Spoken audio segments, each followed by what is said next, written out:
The candle in Eleanor Whitfield's room had already burned halfway down, and still sleep would not come. Tomorrow, at 10 in the morning, she would stand before a priest and become the wife of a man she barely knew. Her hands trembled as she pressed them against the cold glass of her window, staring out at the dark garden below, where a single lantern flickered near the old stone fountain. She had known about the marriage for 3 months. Her father had called her into his study on a rainy afternoon and told her, without much warmth, that she was to marry Charles Whitmore, a man of considerable fortune and even more considerable coldness. It was, her father said, the best possible outcome for their family's finances. Eleanor had nodded, because that was what daughters did in her world. She had not cried in front of him. She had saved that for later, alone in her room, where no one could see the disappointment settle over her like a fog. Charles Whitmore was not cruel, exactly. He simply did not seem to notice her at all. During their 3 meetings before the wedding, he had spoken mostly of his horses and his properties in the north. He had looked at her the way a man looks at a piece of furniture he has already decided to buy, with a kind of distant satisfaction, but no real interest. Eleanor had tried, in those meetings, to find something to hold on to, some spark of connection that might make the years ahead bearable. She had found nothing. Now, on the night before her wedding, she could not stay inside her room a moment longer. The walls felt as though they were closing in, and the silence of the house pressed on her chest like a weight. She pulled a shawl around her shoulders and slipped out through the side door that led to the garden, the one only the servants used late at night. The air outside was cool and sharp, carrying the scent of rain that had not yet fallen. She walked without thinking, following the gravel path past the roses, past the old oak tree where she used to climb as a child, until she reached the fountain at the far end of the garden. That was where she saw him. He was a tall man, standing near the fountain with his back to her, dressed in a dark coat that seemed to blend into the shadows of the night. For a moment, Eleanor considered turning back. She was not supposed to be out here, and certainly not supposed to be speaking with strange men the night before her wedding. But something about the stillness of his posture, the way he seemed to be looking up at the stars rather than at anything in particular, made her curious instead of afraid. "I did not expect to find anyone else awake at this hour," she said, before she could stop herself. He turned, and in the moonlight she saw his face clearly for the first time. He was younger than she had expected, with sharp features and dark eyes that seemed to study her with quiet interest, rather than the polite indifference she had grown used to from the men in her father's circle. He wore no ring, no crest that she could see clearly enough to place his family, though something about his bearing suggested he was no ordinary guest. "Forgive me," he said, with a slight bow. "I could not sleep. The house is full of guests, and I find I prefer the company of the stars to the company of strangers making small talk about tomorrow's ceremony." Eleanor felt a small, unexpected laugh escape her. "That is a fair complaint, though I suppose I am one of those strangers you speak of." "You are not a stranger to me," he said, and something in the way he said it made her pause. "I have heard your name spoken more than once this evening, always with admiration. They say you have a sharp wit and a kind heart, a rare combination in this part of the country." "They say a great many things," Eleanor replied, trying to keep her voice light, though her heart had begun to beat a little faster. "Not all of them are true." "And which parts are false?" he asked, stepping closer, though not so close as to seem improper. She considered the question longer than she meant to. "I suppose I will not know until someone tests them," she said finally. He smiled then, a real smile, not the polished, practiced kind she had seen so often from men seeking her father's approval. "Then perhaps I shall have to test them myself, before the night is over." They spoke for a long while after that, though Eleanor could not later say exactly how long. He introduced himself only as Alistair, a guest attending the celebrations, though he did not specify which side of the family had invited him, and Eleanor did not press the matter. There was something freeing about speaking to a man who did not know her circumstances, who did not treat her as a prize already claimed by another. For the first time in months, she felt like herself again. Not a daughter fulfilling an obligation, not a bride preparing for a marriage she had never chosen, but simply a young woman, enjoying a conversation under the stars. Alistair asked her about her favorite books, and she surprised herself by admitting she preferred stories of adventure to the romantic novels most young women of her station were expected to enjoy. He laughed, not unkindly, and told her that he too found comfort in tales of far-off places, of ships crossing dangerous seas, and travelers finding their way home against impossible odds. He spoke of his own travels, brief mentions of distant cities and long roads, though he seemed careful never to reveal too much about himself. "You are a mystery," Eleanor said at last, studying him in the moonlight. "You speak freely of stories and stars, but say almost nothing of yourself." "Perhaps I find it more interesting to listen," he said, "or perhaps I am simply better at asking questions than answering them." "That sounds like the answer of a man with something to hide." "Every man has something to hide," he said, though his tone remained light. "Even you, I suspect, are hiding something tonight." Eleanor's smile faltered slightly, and she looked away, back toward the dark shape of the house behind her. For a moment, she considered telling him everything, about the wedding, about her father's arrangement, about the quiet dread that had settled into her chest for weeks now. But the words caught in her throat, and instead she simply said, "Perhaps we are both keeping our secrets tonight." He studied her for a long moment, as though he sensed there was more beneath her words than she was willing to share, but he did not push. Instead, he asked if she would walk with him a little further, past the fountain to the small stone bridge that crossed the narrow stream at the edge of the property. Eleanor knew she should return to the house. She knew that tomorrow would come, whether she was ready for it or not, and that every hour spent out here in the garden was an hour stolen from the sleep she desperately needed. And yet she found herself agreeing, following him down the path as the moon rose higher above the trees. They stood on the bridge together, looking down at the water as it moved quietly beneath them. For a while, neither of them spoke. The silence between them was not uncomfortable, but full, as though something important were passing between them without the need for words. "You do not seem like a woman who is happy," Alistair said finally, his voice softer now. "Forgive me if I overstep, but I have watched you this past hour, and there is a sadness in you that no amount of pleasant conversation seems to reach." Eleanor did not answer right away. She stared down at the water, watching the way the moonlight broke apart on its surface, and felt something loosen in her chest, some wall she had been holding up for months finally beginning to crack. "You are not wrong," she admitted quietly, "but it is not something I can easily explain, not tonight at least." "Then perhaps you do not need to explain it," he said. "Perhaps you only need someone to sit with you while you carry it, if only for a little while." Eleanor looked up at him then, surprised by the gentleness in his words. No one had spoken to her that way in longer than she could remember. Her father spoke to her in terms of duty and obligation. Charles Whitmore spoke to her in terms of horses and property lines.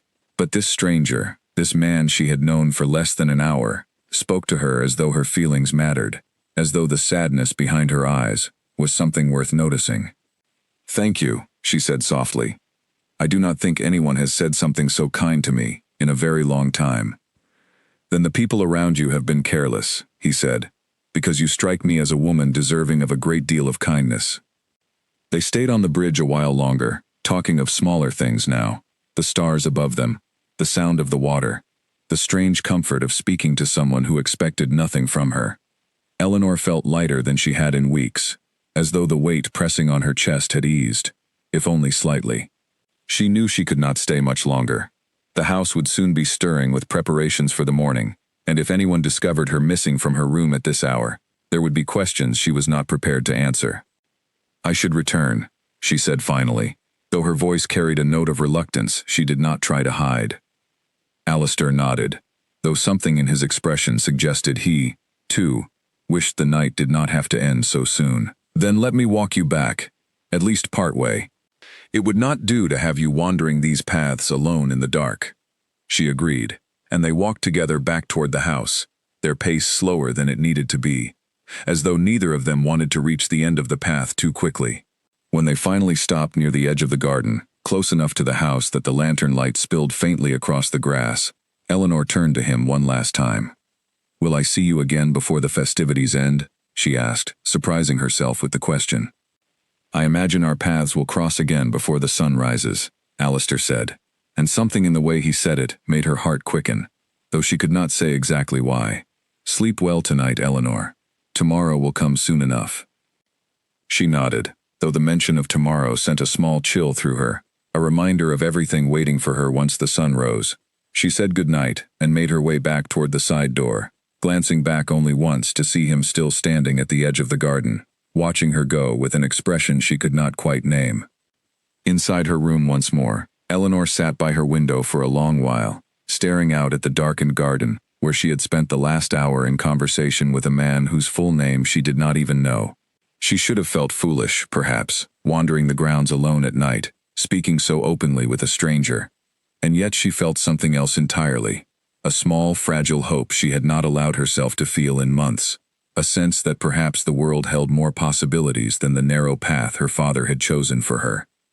She glanced at the dress hanging by her wardrobe, prepared for the ceremony that would take place in a matter of hours.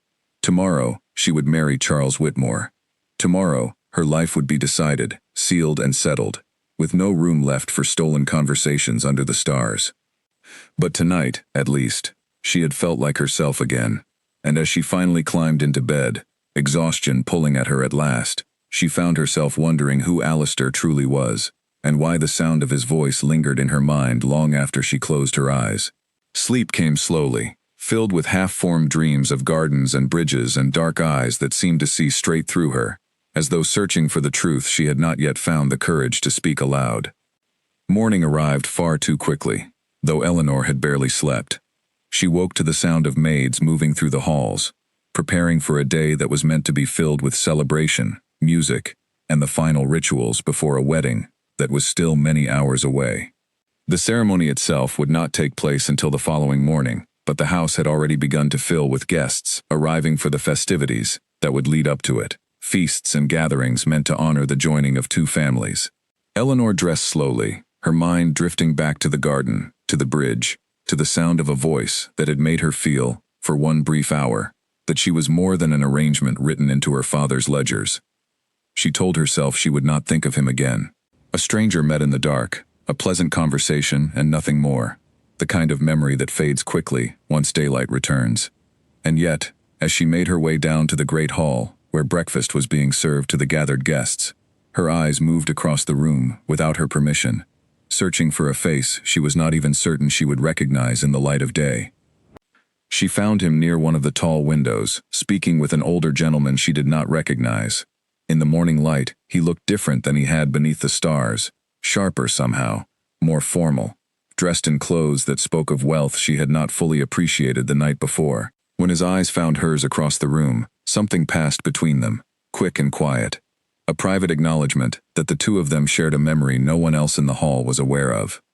Her father approached her before she could cross the room, his hand resting briefly on her shoulder, in a gesture that was meant to be affectionate, but felt, as it often did, more like a formality. "You look well this morning," he said. "Charles will be arriving within the hour. I trust you will greet him warmly." "Of course, father," Eleanor replied, the words coming automatically, practiced over many weeks of similar conversations. Her father moved on to greet other guests, and Eleanor found herself standing alone for a moment, watching the room fill with people she barely knew, all of them gathered to witness the joining of her life, to a man who had never once asked her what she wanted for herself. She felt the familiar tightness return to her chest, the sense of a door closing slowly around her, and she wondered, not for the first time, whether there was any way to open it again before it sealed shut completely. It was Alistair who found her a short while later, standing near the edge of the garden doors where the noise of the hall could not quite reach. "You look as though you are trying to escape your own celebration," he said, a small smile playing at the corner of his mouth. "Perhaps I am," Eleanor admitted, glancing back toward the hall, "though I do not think escape is a luxury afforded to me today." "Every door has a handle," he said, "even the ones we believe are locked." She studied him for a moment, wondering at the strange comfort his presence brought her, a feeling she could not fully explain, given how little she actually knew about him. "You speak in riddles, Alistair. Perhaps it is time you told me plainly who you are. Everyone in that hall seems to know something about you that I do not." He hesitated, just briefly, before answering. "I am the Duke of Blackmoor," he said finally. "I did not mention it last night because I did not want it to change the way you spoke to me. Titles have a way of altering conversations, and I found I preferred the honesty of our first meeting." Eleanor felt a small jolt of surprise, though she tried not to let it show on her face. A duke. That explained the quiet authority in his bearing. the way the older gentleman in the hall had listened so carefully to his words. It also meant, she realized with a sinking feeling, that he was almost certainly aware of the purpose of this gathering, of the marriage that was to take place the following morning. "Then you already knew," she said quietly, "about tomorrow." "I knew there was a wedding planned," he said.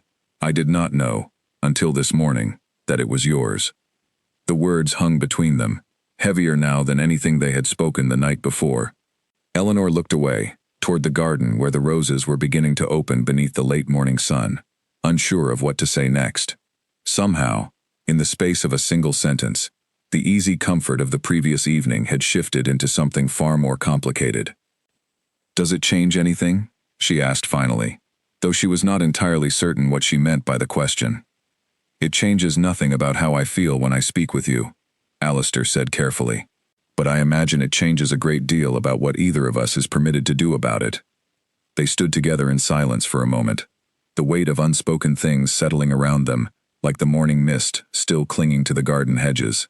Eleanor thought of Charles Whitmore, arriving within the hour, and of the ceremony that awaited her the following day, and felt, for the first time, a genuine fear rising in her chest. Not fear of the man she was to marry, but fear of the life that stretched out ahead of her, quiet and dutiful, and entirely without the warmth she had felt in this one strange, unexpected friendship. The day passed in a blur of introductions and pleasantries. Charles arrived precisely when he was expected, greeting Eleanor with the same polite distance he always showed her, speaking briefly of the journey before turning his attention to her father and the other gentlemen gathered in the hall. Eleanor played her part well, smiling where she was meant to smile, nodding where she was meant to nod, all while feeling as though she were watching herself from a great distance, a woman performing a role she had never auditioned for. Throughout the afternoon, she found her eyes drifting again and again toward Alistair, who moved through the gathering with an easy grace, speaking with guests, laughing at the appropriate moments, playing his own part just as convincingly as she played hers. And yet, whenever their eyes met across the crowded hall, something passed between them that felt entirely separate from the performance around them, a silent understanding that neither of them fully belonged to the world being celebrated that day. It was not until the late afternoon, when the guests had scattered into smaller groups throughout the estate's gardens and sitting rooms, that Eleanor found herself alone with Alistair again, this time near the old greenhouse at the edge of the property, a place few of the guests seemed to know existed. "You have been avoiding me," he said, though there was no accusation in his voice, only quiet observation. "I have been trying to," Eleanor admitted. It seemed the wiser course, given everything. "And has it worked?" She let out a small, tired laugh. "Clearly not, since here I am." He smiled at that, stepping closer, though he kept a respectful distance between them. "I have thought of little else since this morning," he admitted. "I know it is not my place to say such things, given the circumstances. But I find I cannot pretend otherwise, not with you." Eleanor's heart quickened at his words, though she tried to steady herself, aware of how dangerous this conversation had already become. "You should not say such things to me, Alistair. Tomorrow, I will be married. Whatever this is between us, it cannot continue past tonight." "Why not?" he asked, his voice quiet but insistent. "Because your father has decided it should end? Because a piece of paper will declare you belong to a man who has shown no real interest in who you actually are?" "Because that is how the world works," Eleanor said, though her voice lacked the conviction she wished it carried. "Women like me do not choose our own paths. We are given a direction and expected to walk it without complaint." "I do not believe that is true of you," Alistair said. "Not entirely. I have watched you today, playing the part expected of you, and I have seen the moments when the mask slips, when your eyes search the room for something more than what has been arranged for you. I do not think you are a woman content to simply walk the path she has been given." Eleanor said nothing for a long moment, unable to argue against words that struck so close to feelings she had not fully admitted even to herself. She thought of her mother, married young to a man chosen by her own family, a woman who had spent decades in a marriage marked more by duty than affection.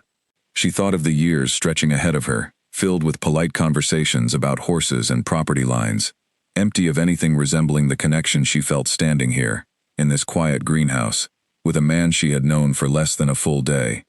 "What would you have me do?" she asked finally, her voice barely above a whisper. Alistair studied her for a long moment, as though weighing the full consequence of what he was about to say. "I would have you consider," he said slowly, "that tomorrow does not have to unfold the way everyone expects it to. That there are paths available to you that your father has never shown you, simply because he does not wish for you to see them. And if I were to consider such a path," Eleanor said, her heart pounding now, "where exactly would it lead?" "That," Alistair said, "is a question I hope to answer before the night is through." The sun was beginning to set behind the hills as they finally parted, each returning separately to the gathering, so as not to draw attention to the hours they had spent together. Eleanor walked back toward the house with her mind racing, turning over his words again and again, searching for some sense of clarity amid the confusion that had settled over her since the previous night. She did not know, yet, what choice she would make. But for the first time in months, she felt as though a choice existed at all, and that realization alone was enough to keep her heart beating faster long into the evening ahead. The evening feast began, as the sun disappeared fully behind the hills, candles lit throughout the great hall, until the entire room glowed gold. Musicians had been arranged in the corner, playing soft formal tunes meant to accompany conversation rather than dancing. Though as the night wore on, and wine flowed more freely among the guests, the music shifted into livelier rhythms, and couples began to move onto the floor. Eleanor sat near the head of the table beside her father, Charles Whitmore on her other side, speaking to a group of gentlemen about matters she found difficult to follow, her attention drifting despite her best efforts to appear engaged. She caught sight of Alistair several times throughout the meal, seated further down the table among guests she did not recognize, his expression composed and pleasant, giving nothing away to anyone who might have been watching for signs of the conversation they had shared that afternoon. When the dancing began in earnest, Charles surprised her by extending his hand. "Shall we?" he asked, his tone as flat and practiced as ever, though Eleanor understood it was expected of them both. A final public display before the ceremony that would bind them together the following morning. She accepted his hand and allowed herself to be led onto the floor, moving through the steps of a dance she had learned as a child, her body performing the motions while her mind remained elsewhere entirely. Charles spoke little as they danced, offering only brief comments about the quality of the musicians and the arrangements her father had made for the celebration. Eleanor answered where necessary, her responses polite but hollow, and when the dance finally ended, she felt an overwhelming relief as he returned her to her seat and moved off to speak with a group of gentlemen near the fireplace. It was some time later, after several more dances had passed and the wine had loosened the mood of the entire gathering, that Eleanor found herself standing near one of the tall windows overlooking the garden, watching the moonlight fall across the hedges below. She did not hear Alistair approach until he was standing beside her, his voice low enough that only she could hear it over the music.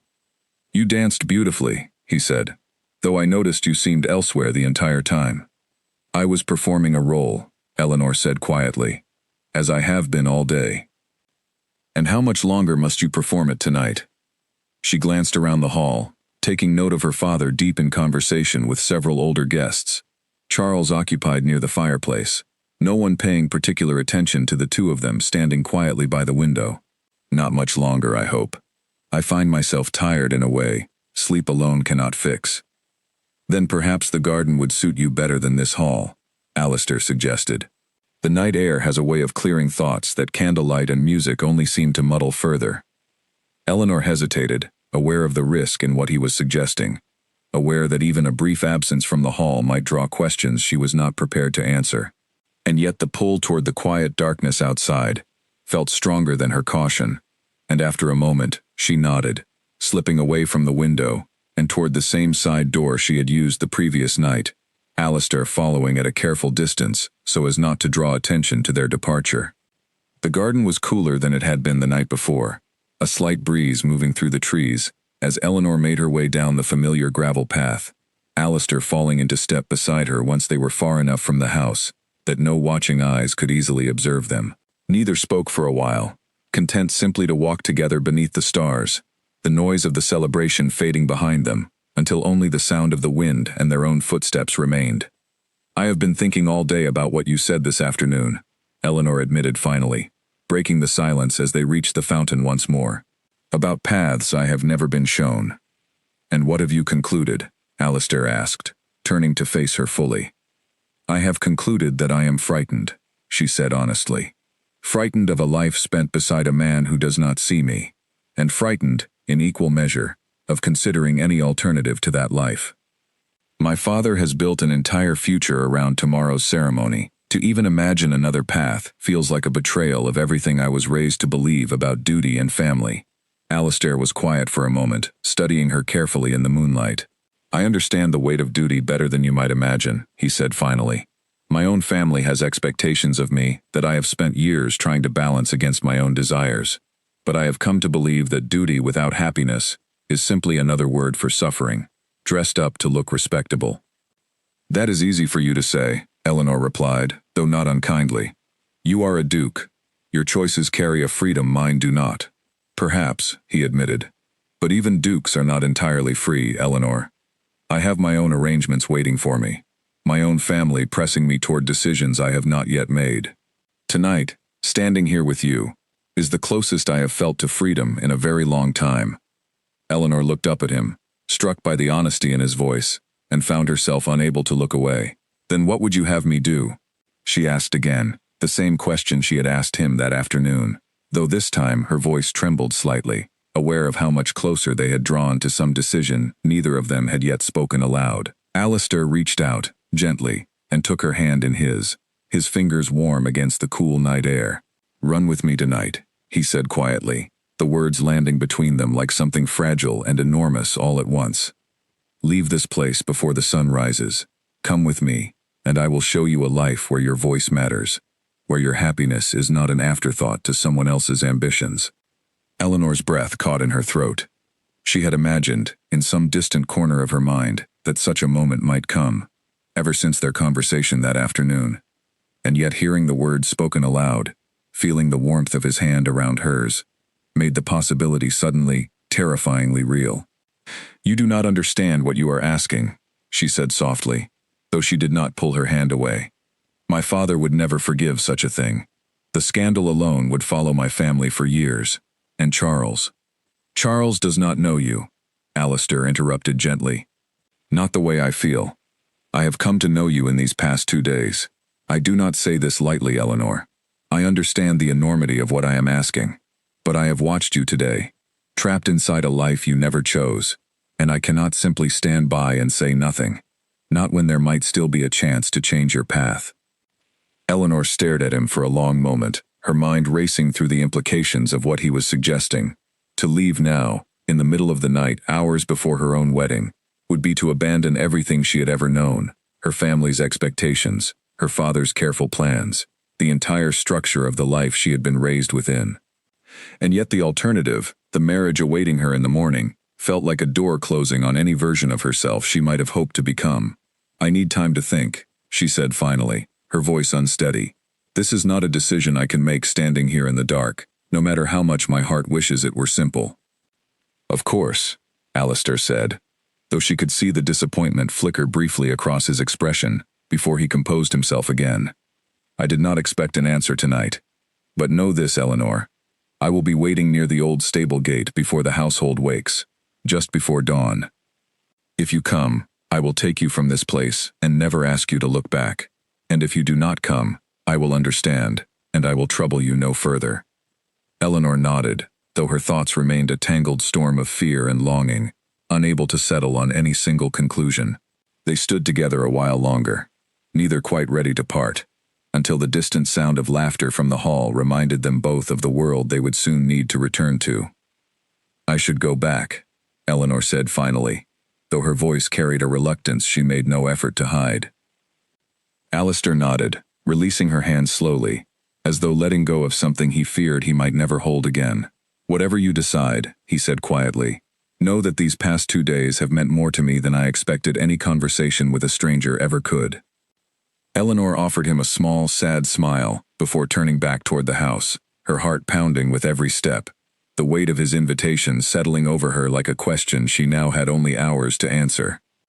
As she made her way back through the garden, the celebration still glowing warmly through the windows ahead, she found herself caught between two futures, one safe and expected, the other uncertain and entirely her own.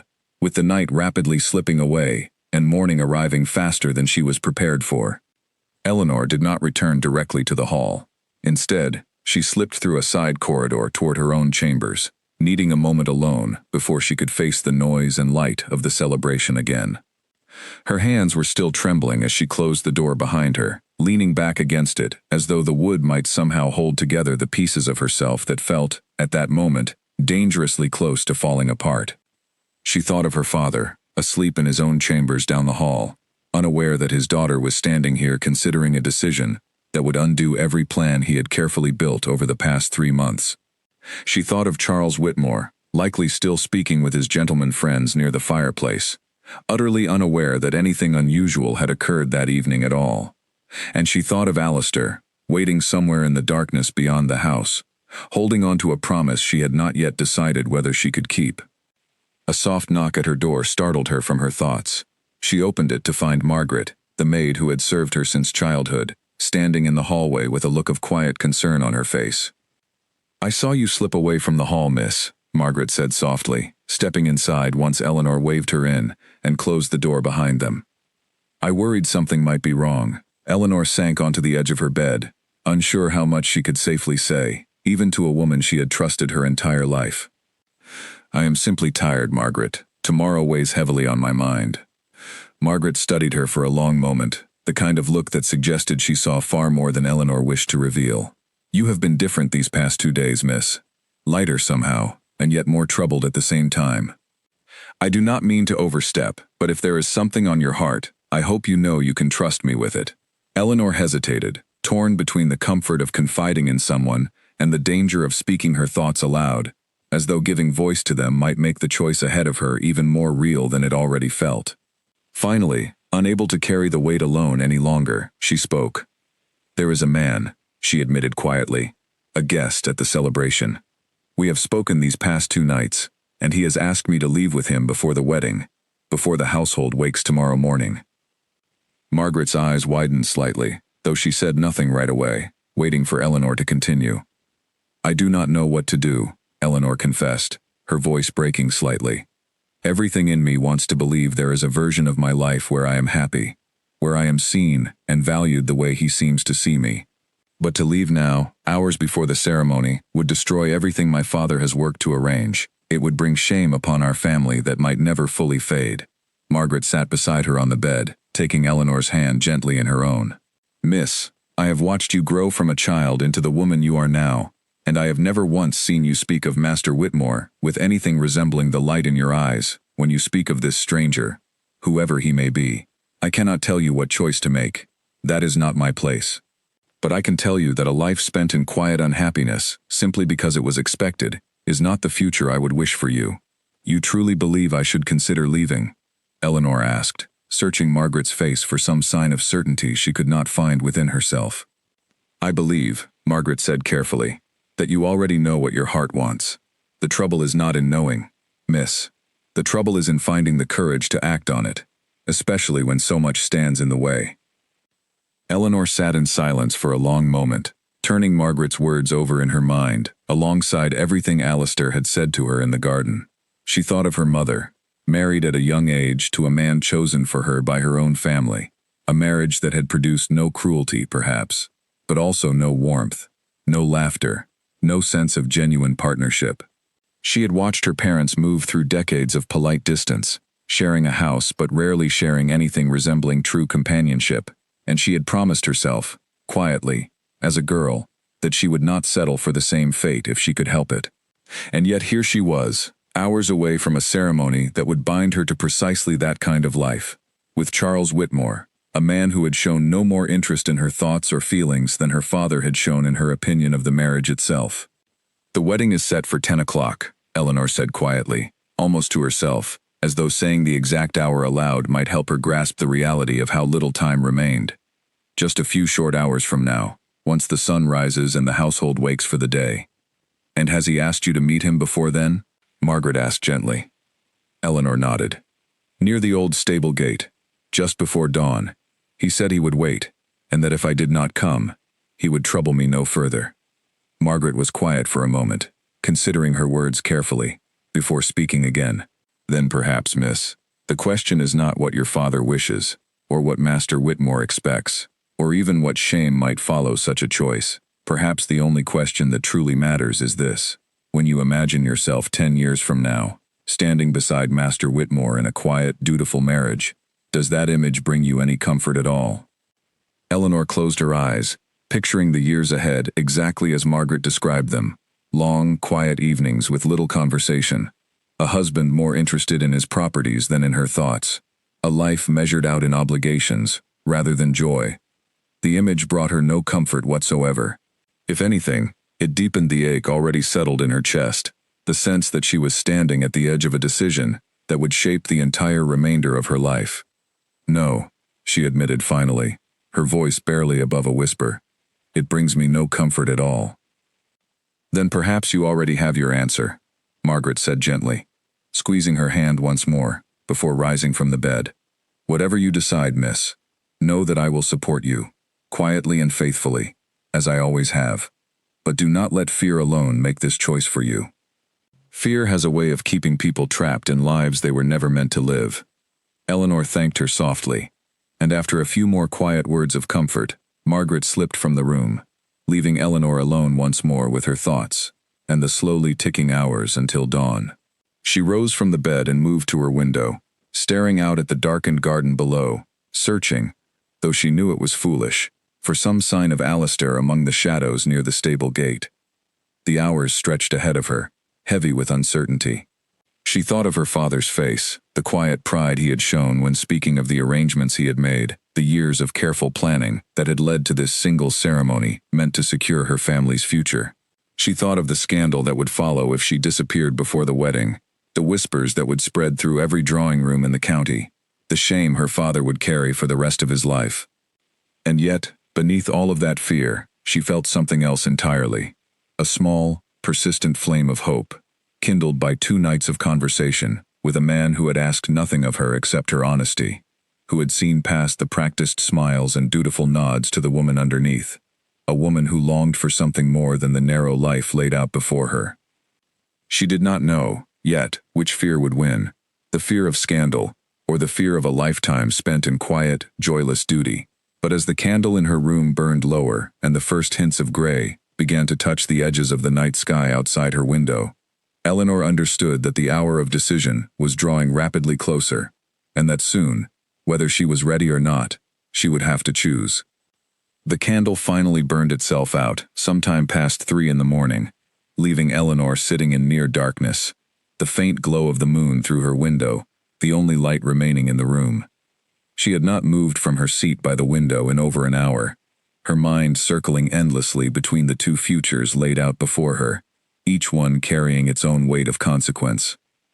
She thought again of her mother, a woman she loved dearly but who had grown, over the years, into someone quiet and resigned, a woman who had long ago stopped expecting joy from her marriage, and had instead learned to find small comforts in her garden, her books, and the occasional visit from her children. Eleanor had always assumed, as a girl, that such quiet resignation was simply what marriage became over time, a natural softening of expectation into acceptance. It was only in recent years, watching her mother's eyes grow distant during long, silent dinners with her father, that Eleanor had begun to understand the true cost of a marriage built on obligation rather than affection. She did not want that life. She realized, sitting there in the darkness, that she had known this for months, perhaps even longer, but had lacked the courage to admit it fully to herself. She had told herself that duty would be enough, that a comfortable home and a respectable husband were sufficient foundations for a contented life. But 2 nights spent in conversation with a man who saw her clearly, who asked after her thoughts and her feelings with genuine curiosity rather than polite obligation, had shattered any illusion that comfort alone could ever be enough. And yet the fear remained, heavy and insistent. To leave now would mean abandoning her family in the most public and humiliating way imaginable. Her father's reputation, already stretched thin by financial difficulties that had prompted this marriage in the first place, would suffer a blow from which it might never fully recover.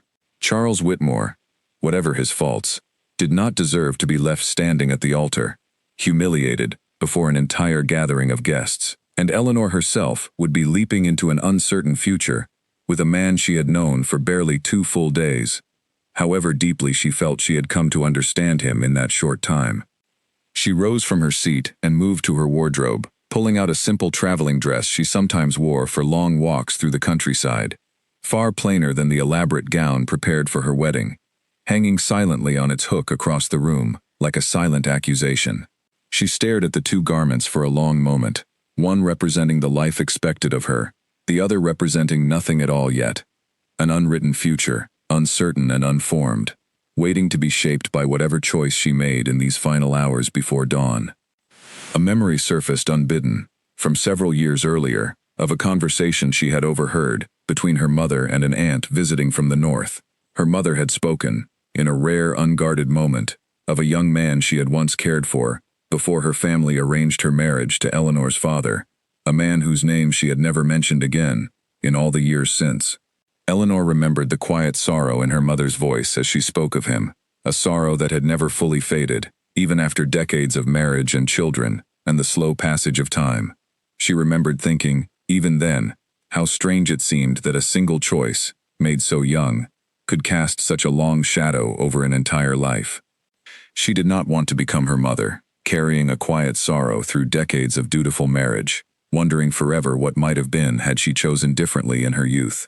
The realization settled over her with sudden, startling clarity, and before she could second-guess herself further, she began to change out of her nightgown and into the traveling dress, her hands moving with a steadiness that surprised her, given how violently her heart was pounding in her chest.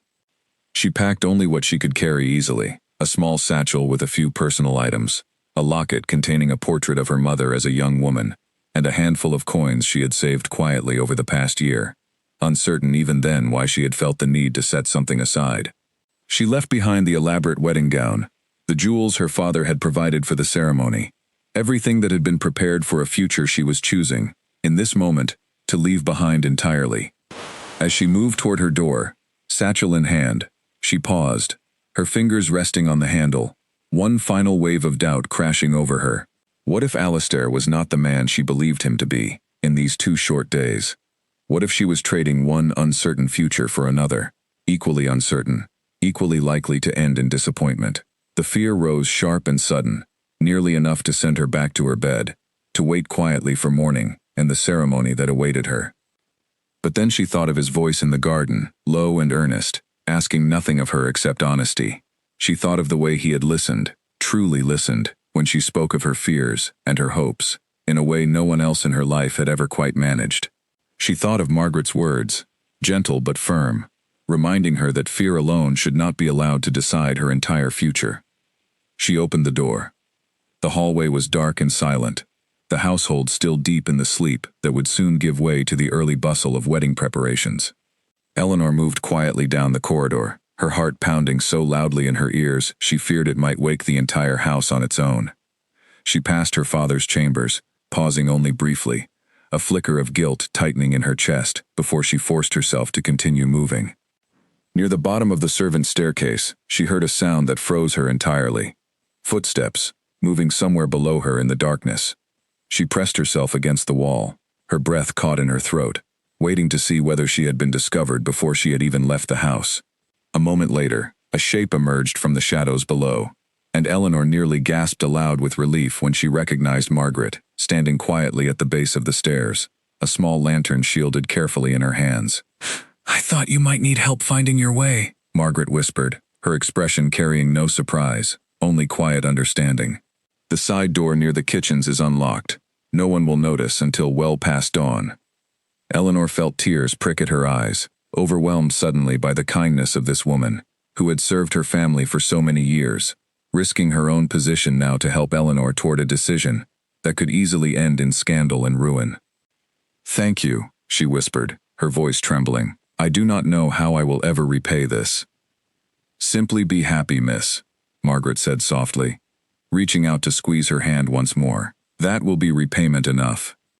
With Margaret's guidance, Eleanor made her way through the quiet halls toward the kitchen door, her heart racing with every step, uncertain whether she would find Alistair waiting for her at the stable gate, or whether she had already imagined too much into a connection that might, in the light of day, prove nothing more than a passing fancy shared between two strangers on the eve of a wedding neither of them had chosen. As she slipped through the unlocked door into the cool night air, the sky beginning to lighten faintly at the edges with the first hints of approaching dawn, Eleanor felt a strange mixture of terror and exhilaration settle over her. The sense of standing at the very edge of her old life, about to step forward into something entirely unknown. The night air outside felt colder than she remembered from her previous walks in the garden, though Eleanor suspected the chill had less to do with the weather, and more to do with the trembling nerves running through her entire body. She kept close to the shadows along the side of the house, moving carefully across the gravel path that led around toward the stables, her satchel clutched tightly against her chest, as though it might somehow shield her from discovery. The estate at night looked entirely different from the estate she had known during the day. Familiar shapes transformed into unfamiliar shadows, the hedges and statues she had passed 1,000 times taking on strange, looming forms in the darkness.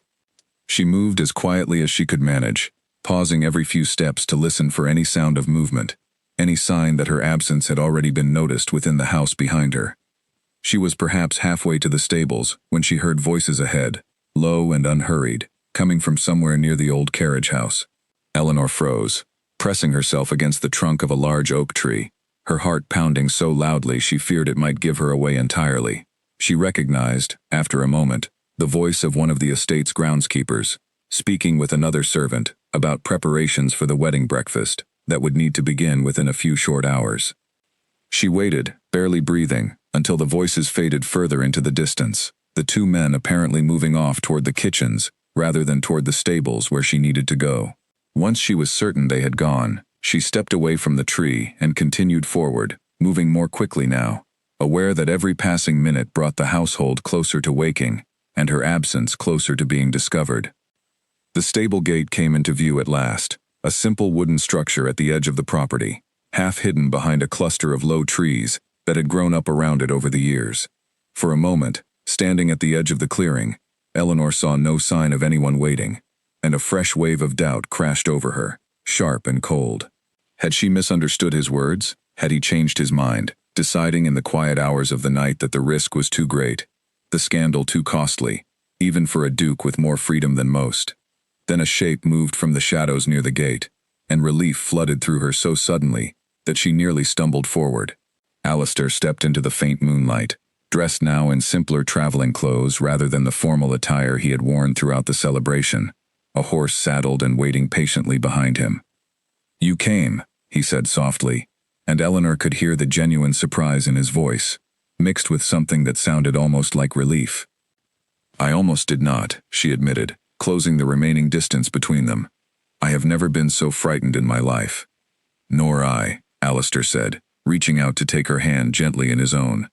"I stood here for the better part of an hour, convinced I had asked too much of you, that I had no right to disrupt your life so completely, after only 2 days of conversation." "You did ask too much," Eleanor said, though there was no anger in her voice, only a kind of exhausted honesty. "And yet here I am." "Here you are," he echoed softly, studying her face in the moonlight, as though committing every detail to memory. "We do not have much time before the household wakes. If we are to leave, we must go now, before the roads become too well traveled for us to pass unnoticed."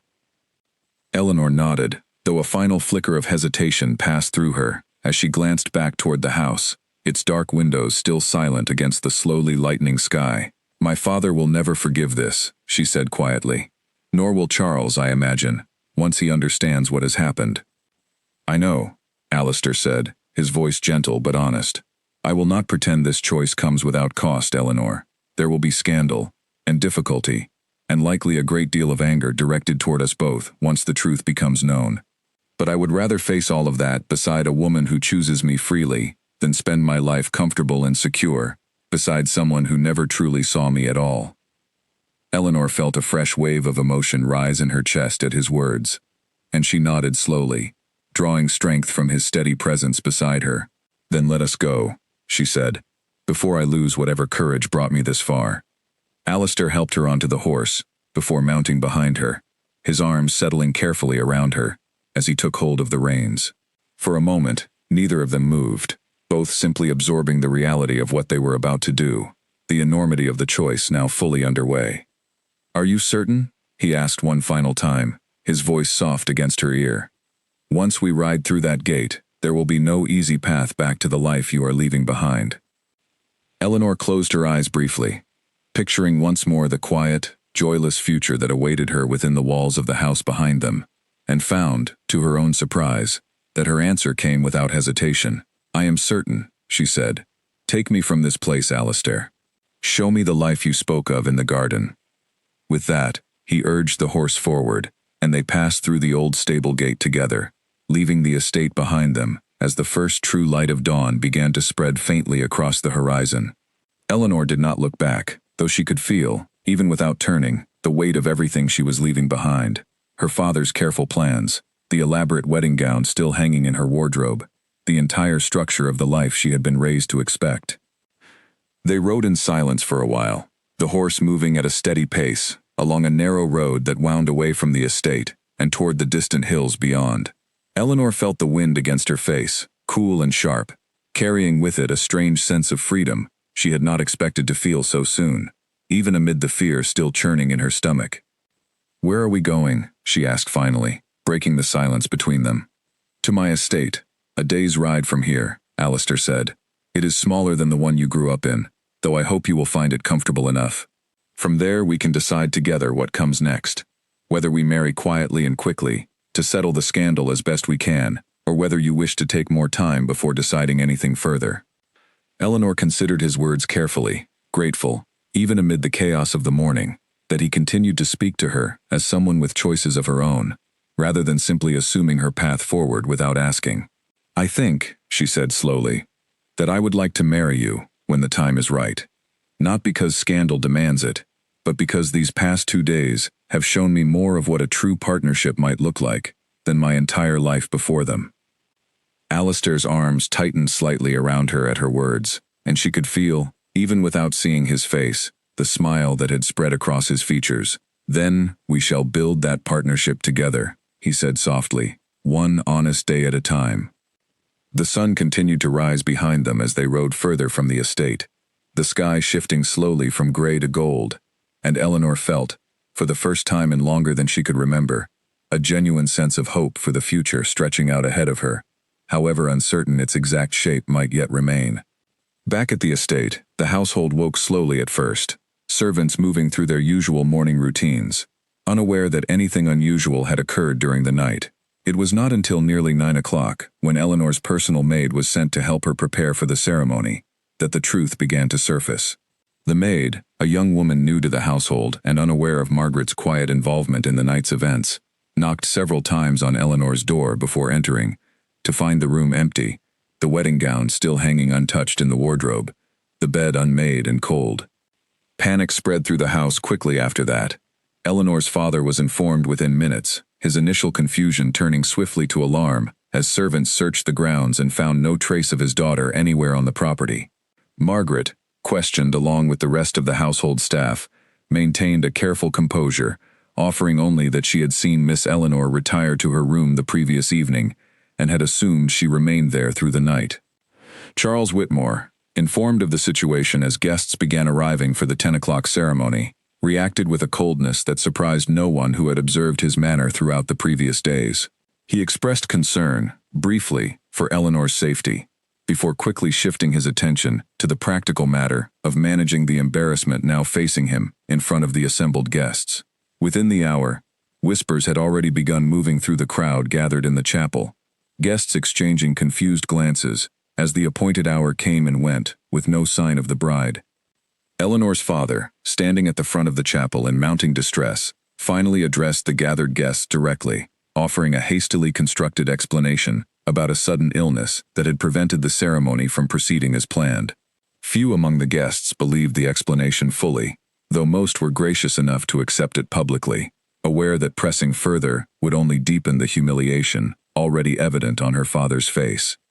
It was not until later that afternoon, when a stable hand mentioned in passing that one of the horses had gone missing sometime before dawn, that the true shape of events began to emerge.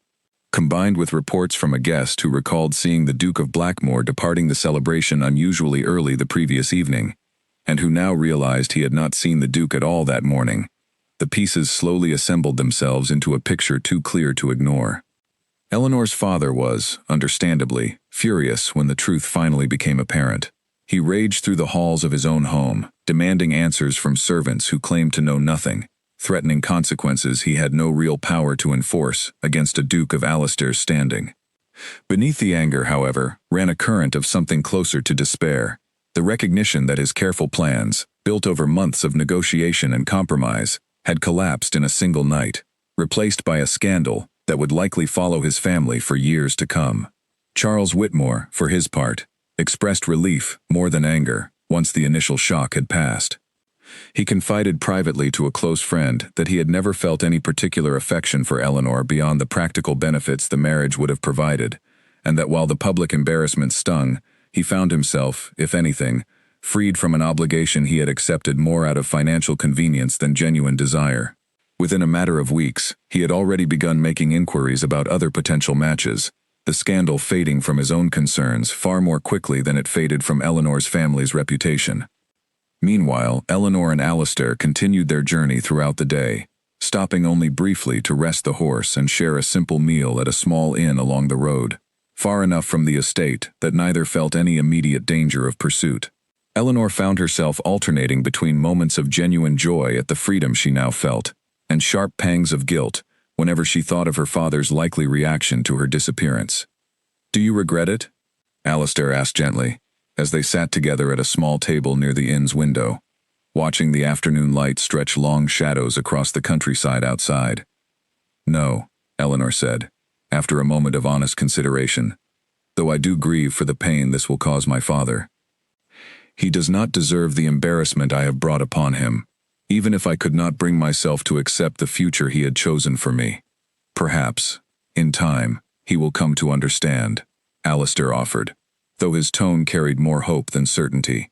Fathers often want happiness for their daughters, even when they mistake the path toward it.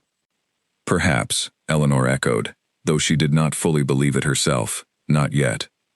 She thought of her father's proud, stern face, the careful plans he had built around her marriage to secure their family's financial standing, and doubted that understanding would come easily, if it came at all. They continued their journey through the remainder of the day, arriving at Alistair's estate as the sun began to set behind distant hills, painting the sky in shades of deep orange and violet. The house itself was smaller than the one Eleanor had grown up in, as Alistair had promised, though it carried a warmth about it that she had rarely felt within the grander, more formal halls of her father's estate. Servants greeted them with quiet efficiency, offering no visible judgment despite the obvious unconventional nature of their arrival. That evening, sitting together in a modest sitting room lit by a crackling fire, Eleanor finally allowed herself to fully absorb the enormity of the day's events. She had left behind everything familiar, her family, her home, the entire structure of the life she had been raised to expect, in exchange for an uncertain future, beside a man she had known for barely 3 full days. And yet, sitting beside him now, watching the firelight play across his features as he spoke quietly of his own family's history and the challenges he anticipated in the weeks ahead, she felt no regret settling into her chest, only a quiet, steady sense that she had chosen correctly, however frightening the path ahead might prove to be. "There will be difficult days ahead," Alistair said, as though reading her thoughts. "Society does not easily forgive scandal, and your father's anger may take considerable time to soften, if it softens at all. I do not wish to paint an easier picture than the truth deserves." "I understand," Eleanor said quietly, "but I would rather face difficult days built on honesty than easy ones built on quiet unhappiness. Whatever comes next, I am grateful to have chosen it freely, rather than having it chosen for me." Alistair reached out and took her hand gently, and for a long while, neither of them spoke further, content simply to sit together beside the fire, two people who had upended their expected futures in a single night, now facing together whatever consequences and possibilities awaited them in the days and months ahead. The weeks that followed brought exactly the difficulties Alistair had warned her about, though perhaps not in the exact shape either of them had anticipated. Letters arrived at his estate within the first few days, some from Eleanor's father, filled with anger and demands for her immediate return, others from distant relatives and acquaintances, expressing shock and disappointment at the scandal now spreading through their social circle. Eleanor read each letter carefully, absorbing the pain and anger behind the words. though she found her resolve, however difficult the reading, did not waver. Alistair, for his part, faced his own share of consequences within his family and social standing. Several close relations expressed disapproval at the manner in which he had conducted himself, disrupting another family's wedding celebration in such a public and scandalous way. A few longtime friends distanced themselves quietly, uncomfortable with the whispers now following his name through various drawing rooms and social gatherings.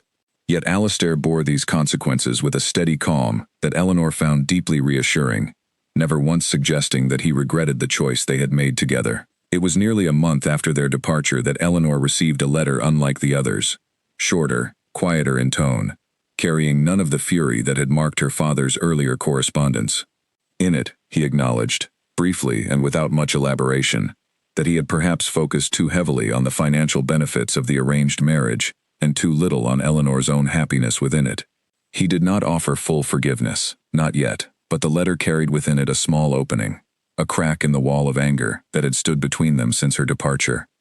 Eleanor wept upon reading it, overwhelmed by a mixture of relief and lingering grief for the relationship she feared she might never fully repair.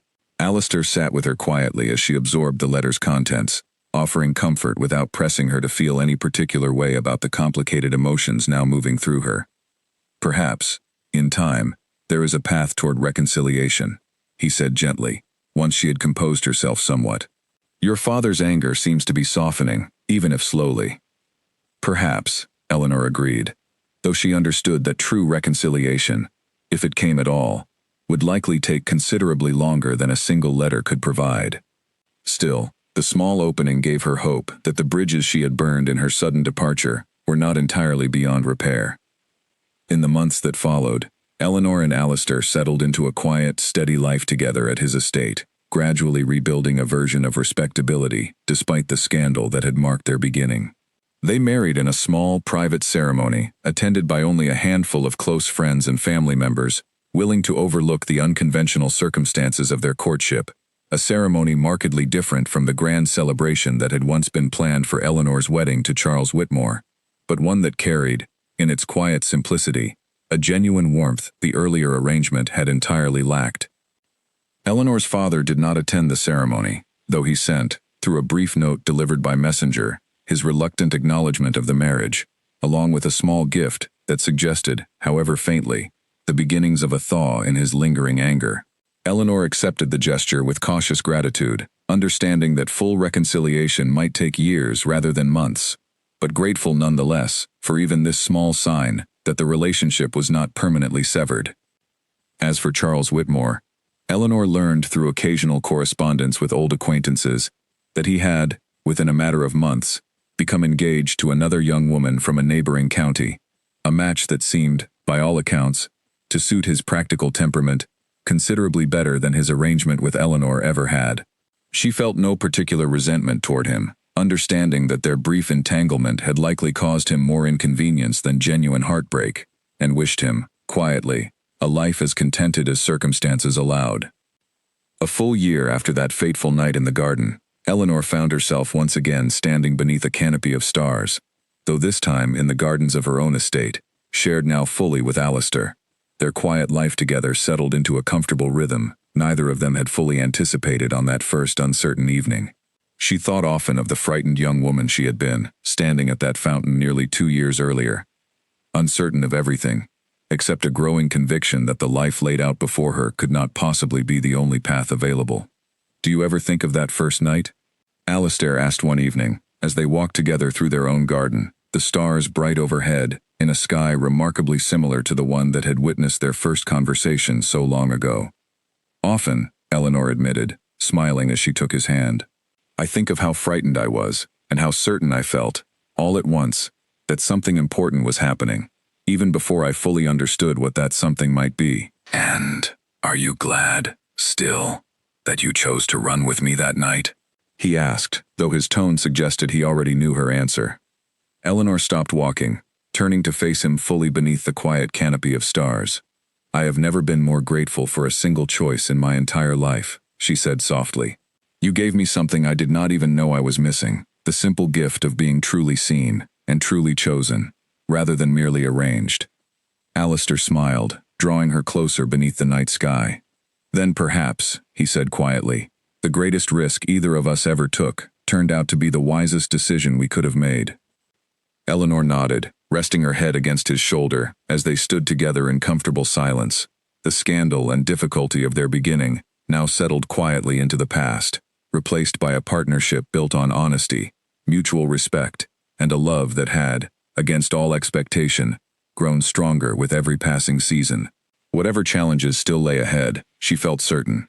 Standing there, beneath the stars, beside the man who had once whispered an invitation that changed the entire course of her life, that she had finally found the future she had always hoped existed, even during the darkest hours of doubt that had once threatened to keep her from ever reaching for it at all.